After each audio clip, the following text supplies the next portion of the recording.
Welcome friends, এই ভিডিওতে 2022 ANM GNM পরীক্ষার জন্য কিছু গুরুত্বপূর্ণ প্রশ্ন নিয়ে আলোচনা করব। এটা আমাদের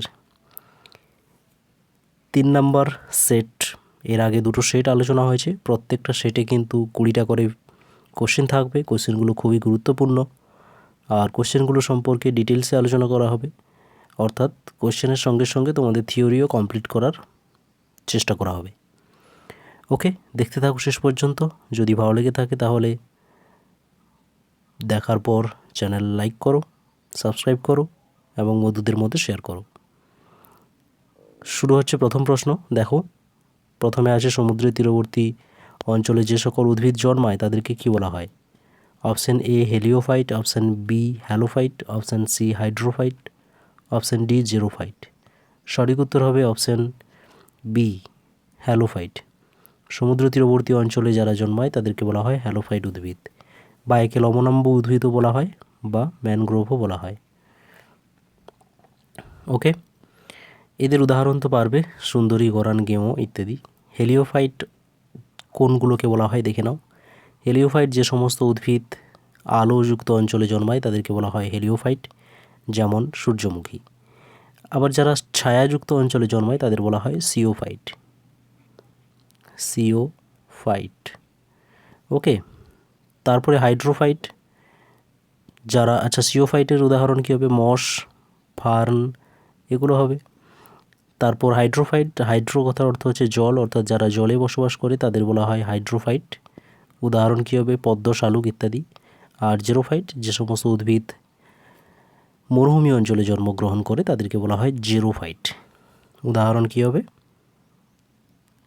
ফণি মনসা। ওকে, ফণি মনসা। এছাড়া লিথোফাইট একটা হয়, লিথোফাইট। লিথোফাইট এটা কাকে বলা হবে? যারা পাথরে জন্মায়, যারা পাথরে জন্মায় তাদেরকে বলা হয় লিথোফাইট। ওকে, সেকেন্ড প্রশ্ন, পৃথিবীতে প্রথম প্রাণের উৎপত্তি কোথায় ঘটেছিল?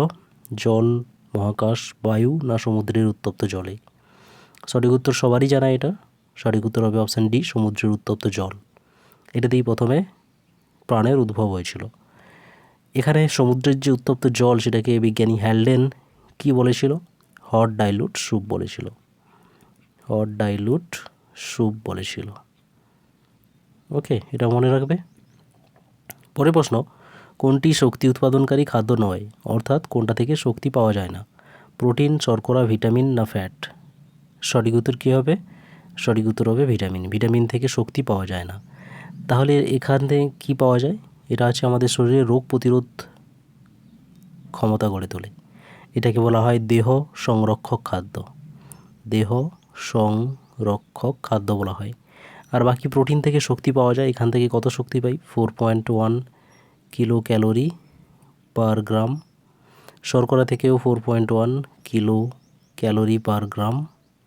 ফ্যাট থেকে সব থেকে বেশি 9.3 কিলো ক্যালোরি পার গ্রাম শক্তি পাওয়া যায়। ওকে, চারের দাগের প্রশ্ন, মুখবিবরে পরিপাক হয় না কোনটা? অপশান এ শুধুমাত্র প্রোটিন, অপশান বি শুধুমাত্র ফ্যাট, অপশান সি শুধুমাত্র শর্করা, অপশান ডি ফ্যাট ও শর্করা, প্রোটিন ও ফ্যাট উভয়ই। সঠিক উত্তর হবে অপশান ডি, প্রোটিন ও ফ্যাট উভয়ই। এটা কিন্তু মুখবিবরে পরিপাক হয় না। তাহলে মুখবিবরে কি পরিপাক হয়? মুখবিবরে শুধুমাত্র কার্বোহাইড্রেট পরিপাক হয়, কারণ সেখানে টায়ালিন আছে আর মল্টেজ আছে। এরা হচ্ছে শর্করা পরিপাককারী উৎসেচক। ঠিক আছে, পরে প্রশ্ন, প্লাঙ্কটন হলো এক প্রকারের উৎপাদক, বিয়োজক, প্রথম শ্রেণীর খাদক, দ্বিতীয় শ্রেণীর খাদক। প্লাঙ্কটন এর সঠিক উত্তর কী হবে? এটা দুটো হবে। প্লাঙ্কটন দু রকমের হয়, একটাকে বলা হয় ফাইটোপ্লাঙ্কটন আর একটা জু প্লাঙ্কটন। ফাইটোপ্লাঙ্কটন হচ্ছে উদ্ভিদগুলো, প্লান্টগুলো, আর জু হচ্ছে অ্যানিমেলগুলোকে, ক্ষুদ্র ক্ষুদ্র আণুবীক্ষণিক প্রাণীগুলোকে বলা হয় জু প্লাঙ্কটন, আর আণুবীক্ষণিক উদ্ভিদদের বলা হয় ফাইটোপ্লাঙ্কটন। এই ফাইটোপ্লাঙ্কটনগুলো উৎপাদক হিসেবে কাজ করে, আর জু প্লাঙ্কটনগুলো প্রথম শ্রেণীর খাদক হিসেবে কাজ করে। ওকে, তাহলে এখান থেকে যদি প্লাঙ্কটন বলা হয় শুধু, তাহলে তোমরা উৎপাদকই লিখবে। ঠিক আছে, আর যদি ফাইটোপ্লাঙ্কটন বলা থাকে তাহলে তো অবশ্যই উৎপাদক হবে, আর জু প্লাঙ্কটন থাকলে সেটা প্রথম শ্রেণীর খাদক হবে। ছয় দাগের প্রশ্ন, আদ্য প্রাণী ঘটিত রোগটি শনাক্ত করো। ম্যালেরিয়া, ইনফ্লুয়েঞ্জা, যক্ষা, এইডস। সঠিক উত্তর কোনটা হবে? সঠিক উত্তর হবে অপশান এ, ম্যালেরিয়া। ম্যালেরিয়া হচ্ছে আদ্য প্রাণী বা প্রোটোজোয়া ঘটিত একটা রোগ। প্রোটোজোয়াটার নাম কি? প্লাজমোডিয়াম ভাইভ্যাক্স আছে, ভাইভ্যাক্স আন্ডারলাইন করতে হবে। প্লাজমোডিয়াম, ফ্যালসিপেরাম আছে, ফ্যালসিপেরাম। ওকে, এগুলো হচ্ছে ম্যালেরিয়ার জন্য দায়ী প্রোটোজোয়া বা আদ্য প্রাণী। এরপরে ইনফ্লুয়েঞ্জা রোগ আছে। ইনফ্লুয়েঞ্জা এটা ভাইরাস দ্বারা হয়। ভাইরাসের নাম কি? Influenza virus. ওকে, যক্ষার জন্য দায়ী ব্যাকটেরিয়ার নাম কি? Mycobacterium tuberculosis. ওকে, আর এইডস, এটা তো জানো, এইডস হচ্ছে ভাইরাস ঘটিত একটা রোগ, যার ভাইরাসের নাম হচ্ছে HIV। এইডসের পুরো নাম আর HIV-র পুরো নাম তো অবশ্যই জানতে হবে। HIV-র পুরো নাম হচ্ছে হিউম্যান ইমিউনো ডেফিসিয়েন্সি ভাইরাস, আর এইডসের পুরো নাম অ্যাকোয়ার্ড ইমিউনো ডেফিসিয়েন্সি সিনড্রোম। ওকে, তারপরে প্রশ্ন আছে, অ্যাম্বুলাক্রাল খাঁজ দেখতে পাওয়া যায় কোথায়? অপশান এ, সমুদ্র শসা, শামুক, চিংড়ি, জেলিফিশ। কোথায় হবে সঠিক উত্তর? এটার সঠিক উত্তর হবে অপশান এ, সমুদ্র শসা। অ্যাম্বুলাক্রাল খাঁজ এটা যে সমস্ত প্রাণী একাইনোডার্মাটার অন্তর্গত তাদের ক্ষেত্রে দেখা যায়, একাইনোডার্মাটা। আর সমুদ্র শসা একাইনোডার্মাটা, তার জন্য এখানে সমুদ্র শসাই উত্তর হবে। শামুক কোন শ্রেণীর?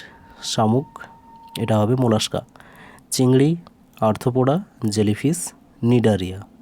ওকে, পরের প্রশ্ন, গলগি বডিতে যেটি দেখতে পাওয়া যায় না সেটা হলো কি? Option A, cisternae, option B, vesicle, microvesicle, vacuole. সঠিক উত্তর কী হবে? আচ্ছা, এখানে আর একটা অপশান লাগবে। অপশান হচ্ছে টিউবিউল।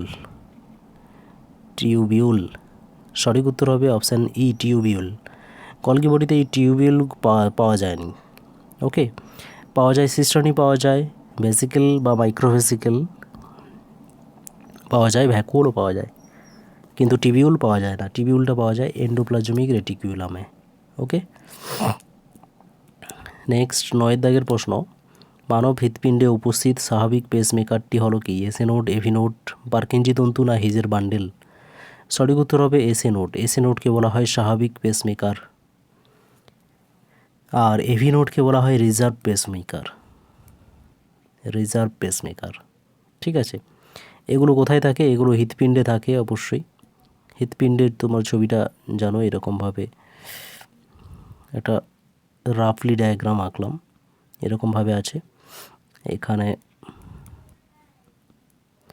এখানে ফুসফুসীয় শিরাগুলো আছে, মহাধমনী, ফুসফুসীয় ধমনী। ওকে, এরকমভাবে আছে, এখানে কপাটিকাগুলো আছে।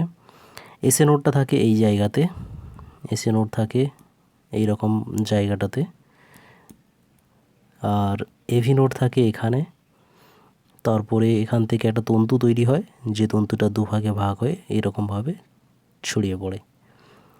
এখানে এই তন্তুটাকে বলা হয়, এই তন্তু দুটোকে বলা হয় হিজের বান্ডিল। তারপর যেগুলো এদিকে চলে আসে এগুলোকে বলা হয় পার্কিনজি তন্তু। এখানে এসএ নোড আর এভি নোডের মাঝখানে একটা কানেকটিভ টিস্যু থাকে, যেটাকে বলা হয় আন্তঃনোডাল তন্তু। ওকে, এবার এই যে এখানে এসএ নোড, এটা হচ্ছে মিনিটে 70 থেকে 80 বার স্পন্দিত হয়, এটাকে বলা হয় ন্যাচারাল পেসমেকার বা স্বাভাবিক পেসমেকার। এভি নোড এটা 40 থেকে 60 বার স্পন্দিত হয়, 40 থেকে 60 বার, এটাকে রিজার্ভ পেসমেকার বলা হয়। তারপরে হিজের বান্ডেল, এটা মিনিটে 36 বার স্পন্দিত হয়, আর পার্কিনজি তন্তু মিনিটে 30 থেকে 35 বার স্পন্দিত হয়। ওকে, এটা কিন্তু মনে রাখবে। নেক্সট প্রশ্ন, রক্ত জমাট বাঁধে না থ্যালাসেমিয়া, হিমোফিলিয়া, অ্যানিমিয়া না হিমাচুরিয়া রোগে? রক্ত জমাট বাঁধে না কোন রোগে? এটার সঠিক উত্তর হবে অপশান বি, হিমোফিলিয়া রোগে। হিমোফিলিয়া রোগ এর জন্য যে মেন সিমটম সেটা হচ্ছে রক্ত জমাট বাঁধতে পারে না। কোথাও যদি কেটে যায়, হিমোফিলিয়া রোগীর দেহে কোথাও যদি কেটে যায়, তাহলে সেখান থেকে রক্তক্ষরণ হতেই থাকবে। এবং যদি ইমিডিয়েট কোনো চিকিৎসা না করা হয় তাহলে কিন্তু তার প্রাণের সংশয় দেখা দিতে পারে। ওকে, বাকি থ্যালাসেমিয়া, এটাতে হিমোগ্লোবিন এর গঠনের ত্রুটি থাকে। এটা দুরকম হয়, alpha thalassaemia, beta thalassaemia. Alpha thalassaemia 16 নম্বর ক্রোমোজোমে জন্য দায়ী, আর বিটা থ্যালাসেমিয়া 11 নম্বর ক্রোমোজোমের জন্য দায়ী। ওকে, এগুলো মনে রাখবে। হিমোফিলিয়া দুটো ভাগে হয়, হিমোফিলিয়া এ আর একটা হিমোফিলিয়া বি। হিমোফিলিয়া এ কে বলা হয় রয়্যাল হিমোফিলিয়া, আর হিমোফিলিয়া বি কে বলা হয় খ্রিস্টমাস হিমোফিলিয়া। রয়্যাল হিমোফিলিয়ার জন্য দায়ী ফ্যাক্টর হচ্ছে ফ্যাক্টর 8, আর খ্রিস্টমাসের জন্য দায়ী ফ্যাক্টর 9। ঠিক আছে। আর অ্যানিমিয়া কখন হবে? দেহে রক্তের অভাব হলে, আরবিসির অভাব হলে তাকে বলা হবে, হিমোগ্লোবিনের অভাব হলে তাকে বলা হয় অ্যানিমিয়া। ঠিক আছে। আর হিমাচুরিয়া বলতে বোঝায় না ইউরিন যে আছে আমাদের মূত্র, তার সঙ্গে যদি ব্লাড নির্গত হয় তখন সেই কন্ডিশনকে বলা হয় হিমাচুরিয়া। ওকে, পরের প্রশ্ন, বিভিন্ন ধরনের ব্যাকটেরিয়া যে জীবরাজ্যের অন্তর্গত, সেটা কোন রাজ্যের অন্তর্গত ব্যাকটেরিয়াগুলো? মনেরা, প্রোটিস্টা, ফাঙ্গি না প্লান্টি? সঠিক উত্তর কী হবে? সঠিক উত্তর হবে অপশান এ, মনেরা। মনেরার মধ্যে ব্যাকটেরিয়াগুলো পড়ে। ওকে, তাহলে মনেরা জানো তোমরা এটা এককোষী প্রোক্যারিওটিক, আর প্রোটিস্টা এককোষী ইউক্যারিওটিক, ফাঙ্গি বহুকোষী ইউক্যারিওটিক, আর প্লান্টি বহুকোষী ইউক্যারিওটিক। ঠিক আছে, এগুলো তোমাদের মনে রাখতে হবে। প্রত্যেকটা রাজ্যের বৈশিষ্ট্য কী সেগুলো মনে রাখতে হবে। পরের প্রশ্ন, ছত্রাক হলো এক প্রকারের কি উৎপাদক, বিয়োজক, খাদক না রূপান্তরক? ছত্রাক কি কাজ করে? এখানে দুটো অপশান ঠিকই হবে, বিয়োজকও হবে, রূপান্তরকও হবে। ছত্রাক বিয়োজক হিসাবে কাজ করে এবং রূপান্তরক হিসাবেও কাজ করে। ঠিক আছে, বাস্তুতন্ত্রে যে তোমরা জানো, বাস্তুতন্ত্রে বিভিন্ন ধরনের স্টেপ আছে, পুষ্টি স্তর আছে, তার মধ্যে ছত্রাক হচ্ছে বিয়োজক স্তরে থাকে। বিয়োজক মানে কি? যারা দেহের সমস্ত যে উপাদানগুলো আছে, জটিল উপাদান আছে, সেগুলোকে বিয়োজিত করে সরল উপাদানে পরিণত করে। এর থেকে সেখানে রূপান্তরও হলো, একটা জটিল থেকে সরল উপাদানে রূপান্তর করা হলো একটা জিনিসকে, একটা পদার্থকে, তাহলে তাদেরকে রূপান্তরক বা বিয়োজকও বলা হয়। ঠিক আছে। পরের প্রশ্ন, একই প্রজাতির বিভিন্ন জীবেদের মোট সংখ্যাকে কি বলে? একটা প্রজাতির জীবের মোট সংখ্যাকে ইকোসিস্টেম, পপুলেশন, কমিউনিটি না ইকো পিরামিড বলা হয়? সঠিক উত্তর হবে পপুলেশন। একটা প্রজাতির সমস্ত জীবেরদের যে টোটাল, তাকে বলা হয় পপুলেশন। আর একই রকমভাবে অনেকগুলো পপুলেশনকে একসঙ্গে বলা হয় কমিউনিটি। এরকমভাবে অনেকগুলো কমিউনিটি থাকলে, কমিউনিটিকে একসঙ্গে অনেকগুলো কমিউনিটিকে বলা হয় ইকোসিস্টেম। আর ইকোসিস্টেম থেকে তৈরি হয় ইকো পিরামিড। ঠিক আছে, মনে রাখবে এগুলো। তারপরে প্রশ্ন, প্রদত্ত যে জীবটির দেহে সূত্রাকার মাইসেলিয়াম দেখা যায় সেটি হলো কি? ইউগ্লিনা, ক্লামাইডোমোনাস, ভলভক্স না পেনিসিলিয়াম? মাইসেলিয়াম দেখা যায় কার? মাইসেলিয়াম দেখা যায় ছত্রাকের। আর ছত্রাকের উদাহরণ এখানে একটা দেওয়া আছে, পেনিসিলিয়াম। পেনিসিলিয়াম নোটেটাম জানো তোমরা। পেনিসিলিন তৈরি হয় এখান থেকে অ্যান্টিবায়োটিক হিসাবে। সেই পেনিসিলিয়াম হচ্ছে এক ধরনের ছত্রাক, আর সেই ছত্রাকের দেহে সূত্রাকার এরকম গঠন দেখা যায়, যেগুলোকে হাইফি বলা হয়। আর এই হাইফিগুলো যখন একসাথে যুক্ত হয়ে যাবে তখন সেটাকে বলা হয় মাইসেলিয়াম। ওকে, তাহলে হাইফি থেকে মাইসেলিয়াম তৈরি হয়। পরের প্রশ্ন, ভিটামিন এ এর অভাবে যে রোগটি হয় সেটা কি? অপশান এ বন্ধ্যাত্ব, রিকেট, রাতকানা, বেরিবেরি। সঠিক উত্তর সবাই পারবে, ভিটামিন এর অভাবে হয় রাতকানা। এটাকে বলা হয় অ্যান্টি জেরোপথ্যালমিক ফ্যাক্টর। কি বলা হয়? Anti জেরোপথ্যালমিক factor. ওকে, রাতকানা হয়ে থাকে, এর জন্য এটাকে বলা হয় অ্যান্টি জেরোপথ্যালমিক ফ্যাক্টর। জেরোপথ্যালমিয়া রোগও বলা হয় এটাকে। পরের প্রশ্ন, সালোক সংশ্লেষে উৎপন্ন অক্সিজেনের উৎস কি? জল, কার্বন ডাইঅক্সাইড, নাইট্রোজেন অক্সাইড না নাইট্রোজেন ডাইঅক্সাইড? সঠিক উত্তর হবে জল। সালোক সংশ্লেষে যে অক্সিজেন উৎপন্ন হয় সেটা কোথা থেকে তৈরি হয়? জল থেকে। ঠিক আছে, এটা মনে রাখবে, জল থেকে অক্সিজেন তৈরি হয়। আর যে গ্লুকোজ তৈরি হয় C6H12O6, এখান থেকে কার্বন কোথা থেকে এসছে? কার্বন এসছে CO2 থেকে। আর H2 কোথা থেকে এসছে? জল থেকে H2 আসছে। আর অক্সিজেন কোথা থেকে এসছে? অক্সিজেন এসছে এই কার্বন থেকে, অক্সিজেন এসছে। আর এখান থেকে যে শুধু অক্সিজেন তৈরি হয় যেটা, সেটা কোথা থেকে এসছে? জল থেকে। ঠিক আছে, এগুলো মনে রাখতে হবে। 17 দাগের প্রশ্ন, সর্পগন্ধা গাছের মূলে যে উপক্ষারটি পাওয়া যায় সেটাকে কী বলা হয়? সর্পগন্ধার থেকে রেসারপিন পাওয়া যায়। আর বাকি যেগুলো আছে সেগুলো দেখো। ক্যাফিন কোথা থেকে পাওয়া যায়? কফি গাছের থেকে। ডাটুরিন ধুতুরা গাছ থেকে পাওয়া যায়। আর নিকোটিন তামাক গাছ থেকে। ওকে। তারপরে 18 দাগের, একক সময়ে নির্দিষ্ট পরিবেশে নির্দিষ্ট প্রজাতির যে হারে নতুন সদস্য পপুলেশনে যুক্ত হয় তাকে কী বলে? জন্মহার, মৃত্যুহার, পরিযান না কমিউনিটি? যখন নতুন সদস্য পপুলেশনে যুক্ত হবে তখন সেটাকে বলা হয় ন্যাটালিটি বা হচ্ছে জন্মহার। একটা নির্দিষ্ট সময় হবে, হ্যাঁ। আর যখন মৃত্যু হবে তখন সেটাকে বলা হবে মৃত্যুহার বা মর্টালিটি। আর পরিযান কখন বলা হবে? এইটা হচ্ছে একটা অঞ্চল যেখানে এখানে কিছু সদস্য ছিল, সেই সদস্য কোনো কারণে অন্য জায়গায় চলে গেল, তখন সেটাকে বলা হবে পরিযান। আর কমিউনিটি তো জানো, অনেকগুলো পপুলেশন মিলে যে গঠনটা তৈরি হয় তাকে বলা হয় কমিউনিটি। নেক্সট প্রশ্ন, মানুষের ক্ষেত্রে সেক্স ক্রোমোজোম হলো কী রকম? মানুষের ক্ষেত্রে সেক্স ক্রোমোজোমের যে বিন্যাস সেটা কীরকম হয়? XXXO না XXXY না ZZZW না ZZWW?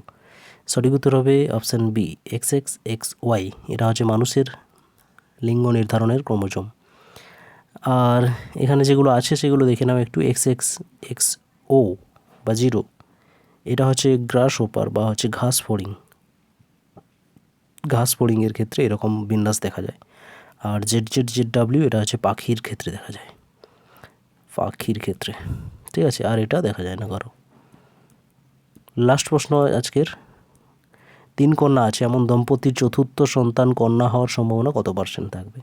25, 50, 75 না 100? তাহলে 3টে পরপর কন্যা সন্তান হয়েছে, 4 নম্বর সন্তান কন্যা হওয়ার চান্স কত % থাকবে? অপশান বি হবে সঠিক উত্তর, 50%। যে কোনো সময় কোনো দম্পতির কন্যা সন্তান হওয়ার চান্স 50% থাকে, অর্থাৎ পুত্র সন্তান হওয়ারও চান্স 50%। ঠিক আছে, যে কোনো একটা হবে, হয় কন্যা সন্তান হবে না হলে পুত্র সন্তান হবে। এটা যে কোনো পজিশনে হতে পারে। প্রথম সন্তানও হতে পারে, সেকেন্ড সন্তান, তারপরে সন্তান, 100 নম্বর সন্তান, 200, 500, 1000, যত সন্তান হোক না কেন সব সময় কিন্তু চান্স কত থাকবে? চোখ বন্ধ করে তোমরা 50% করবে। ওকে, তো ফ্রেন্ডস, এই ছিল আজকের মোস্ট ইম্পর্টেন্ট 20টি প্রশ্ন, যেগুলো আশা করা যায় তোমাদের পরীক্ষাতে এরকম প্রশ্ন দেখতে পাবে। আর এই প্রশ্নের সঙ্গে সঙ্গে আরও অনেকগুলো প্রশ্ন কভারও করা হয়ে গেছে, কিছুটা থিওরিও আলোচনা হয়েছে। আশা করি ভিডিও থেকে তোমাদের কিছুটা হলেও উপকৃত হবে। যদি ভিডিও থেকে তোমরা উপকৃত হও তাহলে অবশ্যই কিন্তু চ্যানেলটাকে সাবস্ক্রাইব করো এবং ভিডিওতে লাইক করো, বন্ধুদের মধ্যে শেয়ার করে দাও। ওকে, দেখা হচ্ছে তাহলে পরের ভিডিওতে।